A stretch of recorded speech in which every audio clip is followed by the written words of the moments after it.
নমস্কার, গ্লোব টিভির কল্পতরু অনুষ্ঠানে আপনাদের সবাইকে স্বাগত জানাই।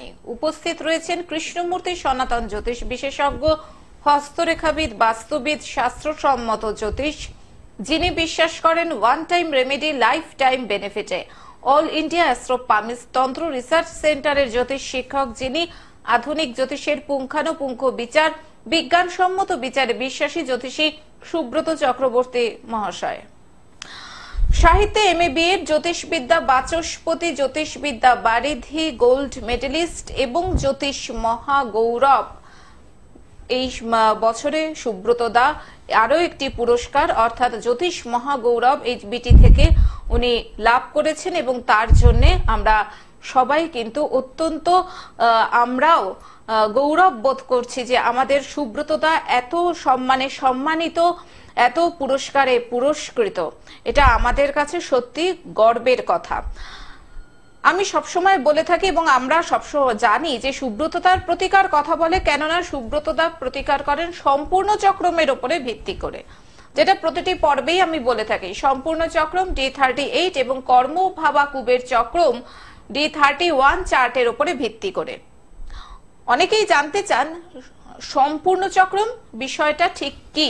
আমরা যারা জানি না, যারা সাধারণ মানুষ, আমাদের কাছে অন রিকোয়েস্ট যে সুব্রত দাকে একটু বলবেন যে সম্পূর্ণ চক্রম বিষয়টা যদি একটু উনি বিশদে ব্যাখ্যা করেন। তাই আজকে কল্পতরু অনুষ্ঠানে দাদার আলোচ্য বিষয়বস্তুটাই হলো সম্পূর্ণ চক্রমকে কেন্দ্র করে। এবং আপনারা যারা আজকের এই লাইভ ফোন ইন অনুষ্ঠানে সরাসরি দাদার সঙ্গে কথা বলতে চান, তারা চলে আসুন আমাদের দুটো ফোন নাম্বারে ফোন করে 0332571225 এবং 033400814337। আসুন কল্পতরু অনুষ্ঠানে আরো আরেকবার স্বাগত জানাই বিশিষ্ট জ্যোতিষী সুব্রত চক্রবর্তী মহাশয়কে। স্বাগত সুব্রত দা আরো আরেকবার এই অনুষ্ঠানে। নমস্কার, গ্লোব টিভির সমস্ত দর্শক বন্ধুকে নমস্কার জানাচ্ছি। অনুষ্ঠান শুরুর প্রথমেই আমার পিতামাতাকে প্রণাম জানাই, মাতারার চরণে প্রণাম জানাই সমস্ত বয়োজ্যেষ্ঠ মানুষদের প্রতি, যারা আমার অনুষ্ঠান নিয়মিত দেখে চলেছেন গ্লোব টিভিতে প্রত্যেক সোমবার দিন দুপুর 2:45, প্রত্যেক বৃহস্পতিবার দিন দুপুর 2:30, এছাড়া অন্য আরেকটি মিডিয়াতে প্রত্যেক রবিবার দিন দুপুর 2:45, এবং যে কোনো সময় আপনারা আপনাদের কাজের অবসরে দেখে নিতে পারেন ইউটিউব অথবা ফেসবুক পেজ থেকে। গ্লোব টিভির যে পেজ রয়েছে ফেসবুক পেজ অথবা ইউটিউব পেজ থেকে, অথবা আমার যে নিজস্ব পেজ রয়েছে ফেসবুক অথবা ইউটিউব থেকে, সেখান থেকে আপনারা অনুষ্ঠানগুলোকে ফলো করতে পারেন। এই সুন্দর অনুষ্ঠানটি আপনাদের বাড়িতে পৌঁছে দেওয়ার জন্য গ্লোব টিভির সমস্ত টেকনিশিয়ান দাদাভাইকে শুভেচ্ছা অনেক ভালোবাসা জানাই, কর্তৃপক্ষের শুভেচ্ছা অনেক ভালোবাসা জানাই, এবং আমার সঙ্গে সঞ্চালনায় রয়েছে সুপর্ণাদিকে অনেক শুভেচ্ছা জানাই। দর্শক বন্ধু, আপনারা প্রত্যেকেই জানেন আমার অনুষ্ঠান মানেই নতুন আলোচনা। তো আজকেও বহু মানুষের রিকোয়েস্ট ছিল যে সম্পূর্ণ চক্রমের কিছু বিশদ তথ্যগুলোকে আলোচনা করা। প্রথমে আপনাদেরকে বলে রাখি যে দিদি অনুষ্ঠানের শুরুতেই বলেছিলেন যে নতুন একটা অ্যাওয়ার্ড আমাকে দেওয়া হয়েছে। দেখুন, অ্যাওয়ার্ডটা সব থেকে বড় বিষয় নয়, অ্যাওয়ার্ডটা হচ্ছে মানুষের কাজ করব, মানুষ সেখান থেকে ভালো উপকার পাবে, সেটাই সব থেকে আমার মনে হয় বড় অ্যাওয়ার্ড। হয়তো এইচবিটি সেটাকে দেখেছেন, সেটাকে দীর্ঘ 4-5 বছর ধরে, যখন এরা 5 বছর পর পর একজন করে অ্যাস্ট্রোলজারকে এরা নির্বাচিত করেন এবং তাদের কাজের মান অনুযায়ী তারা কিন্তু সেই জ্যোতিষ গৌরব হিসাবে তাদেরকে কিন্তু দিয়ে থাকেন। তো সেক্ষেত্রে তারা মনে করেছেন যে আমি দীর্ঘদিন ধরে যেহেতু মিডিয়াতে বসছি এবং আমার যে নিজস্ব ইনস্টিটিউশন রয়েছে কলকাতার পাশাপাশি আমি শিলিগুড়িতেও চালু করে দিয়েছি। শিলিগুড়িতে আপনাদের আমি বলেছিলাম যে এপ্রিল মাসে চালু হচ্ছে। অবশ্যই আমার এপ্রিল মাস থেকে শিলিগুড়ির যে সেশনটা চালু হতে চলেছে, প্রথম যারা ব্যাচে শুরু করছেন এপ্রিল মাস থেকে আমরা শুরু করছি, এবং এটা খুব আনন্দের সঙ্গে আমি বলছি ভবিষ্যতে আরও চেষ্টা করবো। যেহেতু দেখুন কাজের একটা ব্যস্ততা থাকে, আপনারা প্রত্যেকেই জানেন যে আমার গ্লোব টিভিতে আমি সবসময় তো লাইভ আসতে পারি না, বা অন্য মিডিয়াতেও লাইভ যেতে পারি না, কারণ প্রত্যেক মাসের প্রায় 15টা দিন আমাকে উত্তরবঙ্গে থাকতে হয়। কারণ উত্তরবঙ্গের আমার নিজস্ব একটা ক্লাস স্টার্ট হচ্ছে এপ্রিল মাস থেকে, তারপরে আমার ওখানে 2 থেকে 3টে চেম্বার রয়েছে, সেইগুলোকে কন্ট্রোল করা, তারপর দক্ষিণবঙ্গের যে চেম্বারগুলোকে। তো নতুন করে আর কোনো এই মুহূর্তে ব্রাঞ্চ আমরা নিচ্ছি না বা ব্রাঞ্চ করছি না। তো ভবিষ্যতে ইচ্ছা আছে যে আরও নতুন নতুন জায়গায় আমাদের যে ইনস্টিটিউশনগুলো রয়েছে সেগুলোকে ছড়িয়ে পড়া।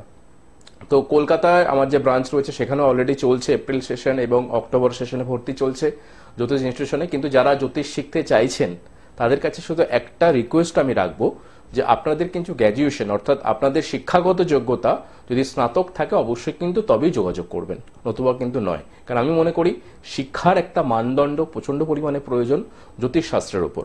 আর সব থেকে বড় ব্যাপার হচ্ছে আমরা পরীক্ষার নিরিখে প্রত্যেকটা যে স্টুডেন্ট রয়েছে পরীক্ষার ভিত্তিতে আমরা তাদেরকে সেরকমভাবে রেজিস্ট্রেশন করি এবং গভর্নমেন্ট থেকে তাদেরকে আমরা রেজিস্টার্ড করে দিই, এবং সেই সঙ্গে যেটা করে দিই সেটা হচ্ছে আমাদের বিভিন্ন ধরনের যে বিশ্ববিদ্যালয়গুলো রয়েছে জ্যোতিষ শিক্ষার, সেখান থেকে আমরা তাদেরকে তাদের শিক্ষার মান অনুযায়ী তাদেরকে আমরা ডিগ্রিগুলো দিয়ে থাকি।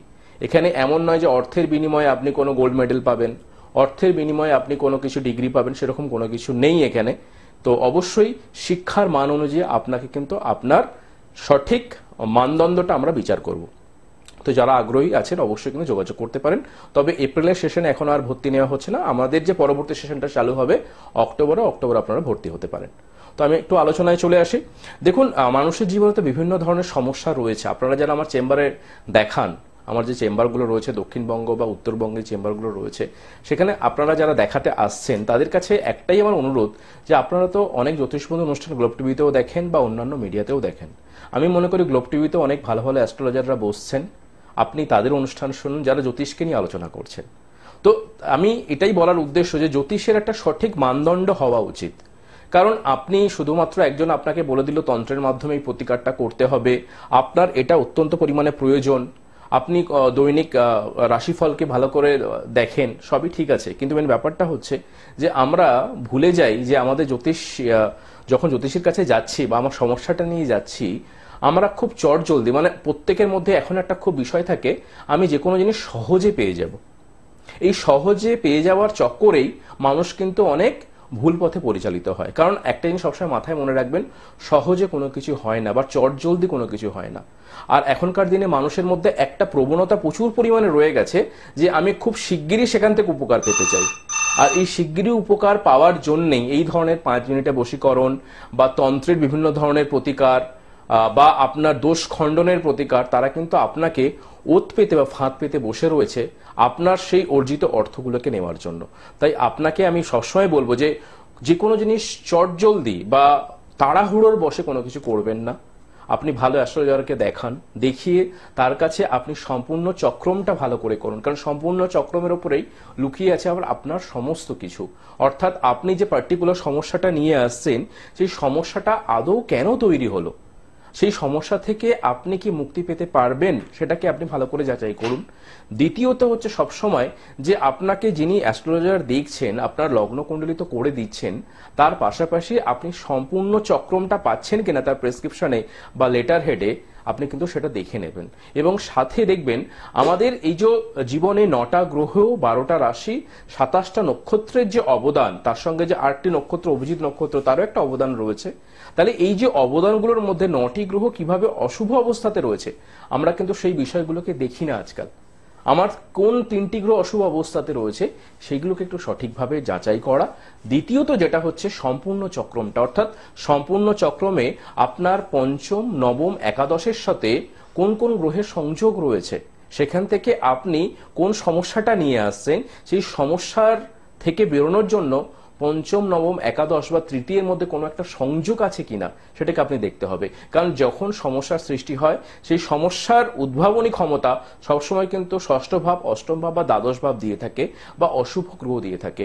তাহলে সেই অশুভ গ্রহকে দমন করার জন্য বা অশুভ প্রভাবকে কমানোর জন্য, আমি এখানে বলবো না যে অশুভ প্রভাবকে কাটানোর জন্য, এটা খুব ভুল কথা যে তোমার গ্রহের অশুভ প্রভাবকে আমি কাটিয়ে দেব, তোমার অশুভ যোগকে আমি কাটিয়ে দেব, প্রশমিত করে দেব। এই কথাটার মধ্যে কিন্তু প্রশমিত করা আর কাটিয়ে দেওয়ার মধ্যে কিন্তু অনেক ফারাক রয়েছে। তোমার সমস্যার সমাধান আমি করে দেব এটা নয়, সমস্যার সমাধানকে প্রশমিত করা, আপনার সেই নেগেটিভ পয়েন্টটাকে আটকানো। অর্থাৎ আপনি যে ভাগ্য নিয়ে এসছেন তাকে কেউ খণ্ডাতে হয়তো পারবেন না, সেটা অবশ্যই বিধাতা আপনাকে যেটা দিয়েছে সেটা আপনার হবে, কিন্তু আমরা তাকে কিন্তু প্রশমিত করতে পারি। যে নেগেটিভিটিটা, আমার প্রভাবটা বেশি হওয়ার কথা ছিল, সেই প্রভাবটাকে আমি কমাতে পারি। কেন? আমি আমার চার্টটাকে ব্যালেন্স করছি। তার মানে ঈশ্বর প্রত্যেকের মধ্যেই ক্ষমতা দিয়েছে, কিন্তু তাও মানুষ কেন পারে না? কারণ তার ল্যাথার্জির জন্য, তার ইচ্ছার অভাবের জন্য। অর্থাৎ সঠিক মানুষের কাছে আপনাকে নির্বাচন করতে হবে, সেটা সব থেকে বড় বিষয়। এবং আপনাদের কাছে আমি একটা অনুরোধ রাখবো, আমাকে অনেকে এসে বলেন, আমি তো প্রচুর মানুষের প্রেসক্রিপশন দেখি, যখন আমার কাছে আসেন আমি দেখি এক একজন প্রায় 14-15টা প্রেসক্রিপশন নিয়ে আসেন, বিভিন্ন জ্যোতিষীকে দেখিয়েছেন, বিভিন্ন জ্যোতিষীর কাছে দেখিয়েছেন, এই প্রতিকার বলেছে, এই প্রতিকার করেছে। দাদা কোন রত্নটা নেব, কোন যন্ত্রটা নেব, কোন সময় প্রতিকার করব, আপনি তখন একবার দেখে দিন। আমি তাদের কাছে একটাই অনুরোধ করব যে আপনারা যখন কোনো কিছু প্রতিকার প্রতিবিধান করাবেন অবশ্যই কিন্তু সম্পূর্ণ চক্রমটার উপর ভিত্তি করে করাবেন। সম্পূর্ণ চক্রম যদি কোনো অ্যাস্ট্রোলজার না করে দেয় আপনি তাকে বলুন যে সম্পূর্ণ চক্রমটা করে দিন, করে আমার কম্বিনেশনটা বুঝিয়ে দিন, সেখানে পঞ্চম, নবম, একাদশের সঙ্গে কোন কোন গ্রহের ভালো সংযোগ রয়েছে কিনা, সেখানে ষষ্ঠপতি, অষ্টমপতি, দ্বাদশপতির কোনো কানেক্টিভিটি আছে কিনা, তার প্রতিকার প্রতিবিধান হলো কিনা। অর্থাৎ আমি মনে করি আমার কাছে যারা এসেছেন, যে সমস্ত ক্লায়েন্টরা এসেছেন বা বিভিন্ন ধরনের সমস্যাগ্রস্ত মানুষরা এসেছেন, তাদেরকে আমি কিন্তু সেই জিনিসটা বুঝিয়ে দিয়েছি, সেই কম্বিনেশনটা বুঝিয়ে দিয়েছি। সম্পূর্ণ চক্রমটা আমার প্রেসক্রিপশনের প্রথম পেজ অথবা দ্বিতীয় পেজে থাকে, তত বিশ্ববিঞ্চি চক্রমটা আমার প্রথম পেজে থাকে। তাহলে সেই মতো তাকে আমি কিন্তু বুঝিয়ে দেওয়ার চেষ্টা করি এবং সেই মতো কিন্তু প্রতিকার প্রতিবিধান করি। তাই আমি বারবার একটা কথা বলবো যে যখন কোনো কিছু অ্যাস্ট্রোলজারের কাছে যাচ্ছেন সম্পূর্ণ চক্রমটাকে ভালো করে আপনাকে বিচার বিশ্লেষণ করতে হবে। সম্পূর্ণ চক্রম কি, সম্পূর্ণ চক্রম থেকে আমরা কি কি উপকার পেতে পারি সেগুলোকে নিয়ে বিশদে আলোচনায় আসবো। তবে কোনো বন্ধু এসছেন। নমস্কার, স্বাগত আপনাকে কল্পতরু অনুষ্ঠানে। ফোনে কে রয়েছেন? নমস্কার, আমি বর্ধমান থেকে শুভদীপ মন্ডল বলছি। দাদা ভালো আছেন? হ্যাঁ, ভালো আছি, বলুন। আমি বালিকাকে আপনাকে দেখেছিলাম 22 সালের ওই জুলাই মাস করে। এখন বর্তমানে ব্যবসার দিক দিয়ে অনেক ভালো আছি। আজকে আমি আমার বোনের ব্যাপারে জানতে। আচ্ছা, 2022-এ দেখিয়েছিলে? হ্যাঁ হ্যাঁ। আচ্ছা, এখন কেমন আছো? আমি খুব ভালো আছি, ব্যবসার জন্য গেছিলাম, খুব ভালো আছি এখন। আচ্ছা আচ্ছা, অসংখ্য ধন্যবাদ তোমাকে। আচ্ছা, আজকে কার সম্বন্ধে জানবে? আজকে বোনের ব্যাপারে জানবো। বোনের ব্যাপারে জানবে। বোনের জন্ম তারিখটা বলো। বোনের জন্ম তারিখ হচ্ছে 25শে মার্চ 1999। 25শে মার্চ 1999। জন্ম সময়? সকাল 10টা 50। সকাল 10টা 50। জন্মস্থান? বর্তমানে। বোনের নামটা একটু বলো। প্রিয়াঙ্কা সরকার। আচ্ছা, কি নিয়ে প্রশ্ন? ওর প্রশ্ন হচ্ছে ও এখন বর্তমানে বিএড করছে এবং সরকারি চাকরির ব্যাপারে জানতে চাইছে, জীবনে কোন স্ট্রিমে গেলে ভালো হয়। বেশ, আচ্ছা তুমি আচ্ছা, বৃহস্পতিবার ছিল কি জন্মবারটা বোনের? আচ্ছা, লগ্ন হচ্ছে মিথুন লগ্ন, রাশি হচ্ছে মিথুন রাশি, তাই তো? আচ্ছা, এটা তো জানা ছিল। আচ্ছা, নক্ষত্র হচ্ছে পুনর্বসু নক্ষত্র, নবমী কৃষ্ণপক্ষ তিথিতে জন্ম হয়েছিল এবং ওর গণ হচ্ছে দেবগণ। আচ্ছা, প্রথমেই বলি যে বোনের বিএড করা রয়েছে, তাই তো? ওকে, বিএড করছে ফার্স্ট ইয়ার। তো কর্মক্ষেত্রে কি সুবিধা পেতে পারে, তাই তো? ওকে, আচ্ছা, তোমাকে যেটা বলে রাখি, তোমার বোনের বুধটা বক্রী বা নিচস্থ অবস্থাতে রয়েছে। আমাদের যে কোনো শিক্ষাক্ষেত্রে আমরা বুধকে অত্যন্ত শুভদায়ক গ্রহ হিসাবে ধরি, কারণ বুধকে বলা হয় ক্লীব গ্রহ, আবার বুধকে বলা হয় বালব গ্রহ। এবং বুধের এই কম্বিনেশন যদি আমাদের শিক্ষাক্ষেত্রে ভালো না হয়ে থাকে তাহলে অনেক সময় কি হয়, সেই জাতক জাতিকারা উচ্চ শিক্ষিত হয়, কিন্তু তাদের যে উচ্চ শিক্ষিত হওয়ার পর তাদের যে মানদণ্ড বা ভালো জায়গায় প্রতিষ্ঠা পাওয়া, তাতে অনেকটা কিন্তু সমস্যা হয়। তোমার বোনের ক্ষেত্রে যে প্রবলেমটা হবে, তোমার বোন যথেষ্ট পরিমাণে শিক্ষিত, শিক্ষার যথেষ্ট ভালো রেজাল্টও তারা পাবে, অর্থাৎ যে পরিমাণ পড়াশোনা করবে তার রেজাল্টের মানও খুব ভালো হবে। কিন্তু তোমার বোনের ক্ষেত্রে যেটা হতে পারে, যেহেতু রবি বুধটা বক্রী অবস্থাতে নিচস্থ রয়েছে, এটা একটা প্রতিকার প্রতিবিধান করলে তাহলে কর্মক্ষেত্রে একটা ভালো সুযোগ সুবিধা আসবে।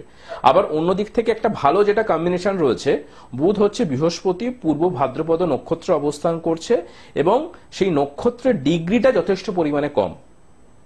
বোঝা গেল? তার মানে কি, তোমার বোন কিন্তু একদম সুযোগ সুবিধা পাবে না সেটা নয়, কিন্তু কর্মক্ষেত্রে যখন প্রতিষ্ঠা পাওয়ার ক্ষেত্রে, অর্থাৎ যখন প্রফেশনাল কোনো কিছু এক্সামগুলো আসবে, সেই এক্সামের ক্ষেত্রে কিন্তু ধরাও সামান্য কোনো কিছু জায়গা থেকে কিন্তু ফিরে আসতে পারে।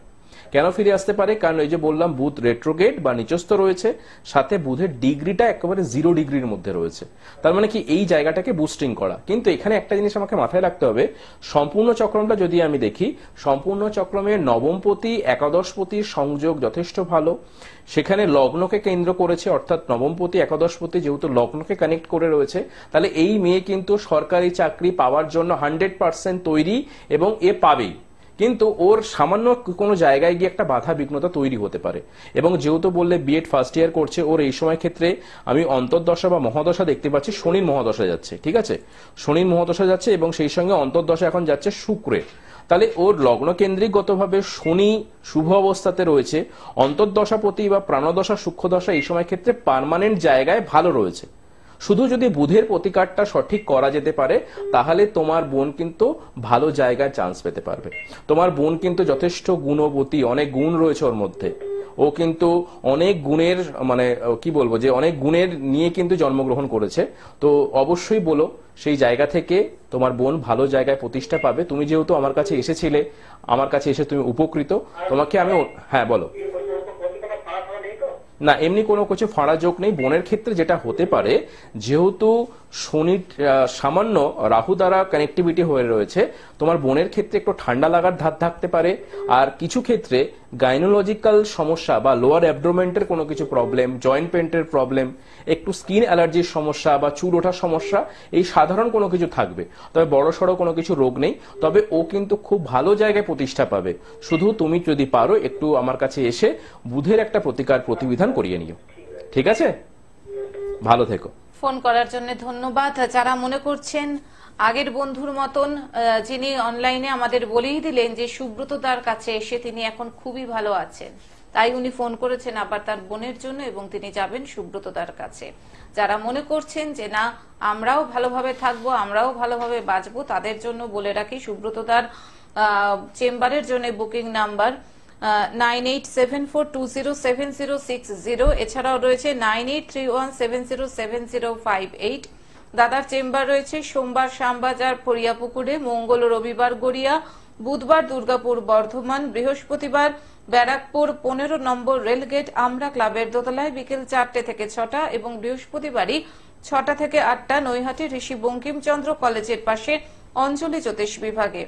শুক্রবার পশ্চিম মেদিনীপুর টাউনে, শনিবার হাওড়া বালিবাজারে। এছাড়াও আপনারা সুব্রতদাকে পেয়ে যাচ্ছেন পূর্ব মেদিনীপুরের এগরাতে এবং পশ্চিম মেদিনীপুরের বালিচক ডেবরায়। এছাড়াও প্রতি মাসের 8 থেকে 14 তারিখ শিলিগুড়িতে, শিলিগুড়ি হিলকাট রোডে সেবক মোড়ে রত্ন ভান্ডার জুয়েলার্সে এবং শিলিগুড়ি সিটি সেন্টারে 15 থেকে 18 তারিখের মধ্যে দাদাকে পাচ্ছেন রত্ন ভান্ডার জুয়েলার্সে। এবং দাদা বলেও দিলেন শুরুতে যে এই এপ্রিল মাস থেকে কিন্তু শিলিগুড়িতেও দাদার যে শিক্ষকতার যে কোর্সটা উনি করেন জ্যোতিষ শিক্ষা বিষয়ে, সেটাও কিন্তু তার একটি ব্রাঞ্চ সেখানেও কিন্তু প্রতিষ্ঠিত হয়েছে। কাজেই সেই সম্পর্কেও বিশদে জানার জন্য আপনারা ফোন করে নিন 9874207060 এবং 9831707058 এই দুটি নম্বরে। আমরা ফোনটা নিয়ে নেব। নমস্কার, স্বাগত। ফোনে কে রয়েছেন? হ্যাঁ নমস্কার, আমি অ্যাকচুয়ালি সমীর বলছি জামশেদপুর থেকে। আচ্ছা, আপনি কার সম্পর্কে জানবেন? আমার সম্বন্ধে। আচ্ছা, আপনার জন্ম তারিখটা বলুন। 16 এপ্রিল 1977।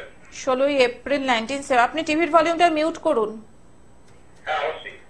16 এপ্রিল 1977। জন্ম সময়? 3:50 সকালে। সকাল 3:50। জন্মস্থান? জামশেদপুর, ঝাড়খণ্ড। জামশেদপুর। জামশেদপুর। হ্যাঁ জামশেদপুর। আচ্ছা, জন্মবার কি শনিবার ছিল সমীর বাবু? হ্যাঁ শনিবার ছিল। আচ্ছা, লগ্ন হচ্ছে মীন লগ্ন, রাশি হচ্ছে মীন রাশি, আচ্ছা। নক্ষত্র হচ্ছে উত্তর ভাদ্রপদ নক্ষত্র, ত্রয়োদশে কৃষ্ণপক্ষ, তিথিতে জন্ম, গণ হচ্ছে নরগণ। এগুলো কি জানা ছিল? হ্যাঁ এটা মোটামুটি একটা বানানো হয়েছে। ওকে, আচ্ছা, প্রথমে যেটা বলি, আপনার ক্ষেত্রে কিন্তু রবিটা তুঙ্গ অবস্থাতে রয়েছে। আপনার কর্মক্ষেত্র তো খারাপ নয়, কর্মের জায়গা, কিন্তু কর্মের জায়গায় কোনো বাধা পাচ্ছেন এই সময়? আমি অ্যাকচুয়ালি প্রায় বাধা আগে পেতাম না, আমি শত্রুতার জন্য অনেক প্রবলেম হয়েছে আমার পারিবারিক এবং বাইরে। না, এখন কি কোনো কিছু এই রিসেন্ট কোনো সমস্যা পাচ্ছেন?